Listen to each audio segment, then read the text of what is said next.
சமீபத்தில் சோஷியல் மீடியாவில் ட்ரெண்டிங்காக இருக்கக்கூடிய விஷயம் ஒன் லாஸ்ட் டைம் அப்படின்றது தான் ட்ரெண்டிங்காக இருக்குது. விஜய் கடைசி படம் நடிச்சுட்டு நான் அரசியலுக்கு போகிறேன்ப்பா அப்படின்றது தான் இதில் சொல்ல வரக்கூடிய விஷயம்.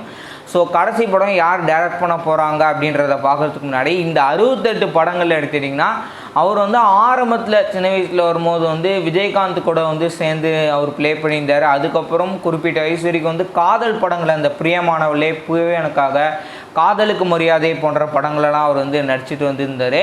அதுக்கு அடுத்ததாக திருமலை படத்தில் நல்ல ஒரு ரெஸ்பான்ஸ் அவர் கிடச்சிது. ஆனால் அந்த படத்தை விட கில்லி படம் மெகா பிளாக் பஸ்டர் ஆச்சு. ஏன் 20 வருஷத்துக்கு அப்புறம் என்ன தான் எக்கச்சக்க வாட்டி அந்த படத்தை சன் டிவி ஈவினிங் ப்ரைமிங் டைமில் ஆடியன்ஸ் பார்த்துருந்தாலும் கூட டிசம்பர்லேருந்தே அந்த படம் ரீரிலீஸ் பண்ணுறாங்க அப்படின்ற ஒரு ஹைப்பை க்ரியேட் பண்ணியிருந்தாங்க. அண்ட் ஃபைனலாக ஏப்ரலில் ரிலீஸ் ஆகி பயங்கரமான ஒரு ரெஸ்பான்ஸ் மக்கள் மத்தியில் நல்ல ஒரு கிடச்சிது. ஹவுஸ்ஃபுல்லாக எக்கச்சக்க ஊரில் படம் ஓடி இருக்கு. ஆல் ஓவர் தமிழ்நாட்டில் அந்த படத்தை ரீரிலீஸ் பண்ண ஒரு முதல் படம் அப்படின்னு சொல்லலாம். ஸோ அடுத்ததாக 69வது படத்தை அட்லி டைரக்ட் பண்ண போகிறாரு, லோகேஷ் டைரக்ட் பண்ண போகிறாரு, ஹெச் வினோத், இன்னும் வேறு யாராவது டைரக்ட் பண்ணுவாங்க, வெற்றிமாறன் அப்படின்ற மாதிரிலாம் பேசிட்டு இருந்தாங்க. அண்ட் ஹெச் வினோத் ஃபைனலாக டைரக்ட் பண்ண போகிறாரு அப்படின்ற அப்டேட்டும் கேவிஎன் ப்ரொடக்ஷன் பண்ணுறாங்க.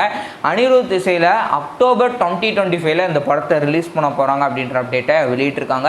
லியோ சொன்ன மாதிரியே அக்டோபரில் ரிலீஸ் பண்ணிட்டாங்க. அண்ட் கிரேட்டஸ்ட் ஆஃப் ஆல் டைமை சொன்ன மாதிரியே செப்டம்பரில். இந்த படம் என்ன மாதிரி ரெஸ்பான்ஸ் கிடைக்க போகுது அப்படின்னு சொல்லி வரக்கூடிய அப்டேட்டில் பொறுத்து பார்ப்போம். ஸோ நான் பாலிடிக்ஸில் என்ன மாதிரிலாம் அவருக்கு பண்ண போகிறாரு அப்படின்றதையும் நம்ம பொறுத்து பார்ப்போம்.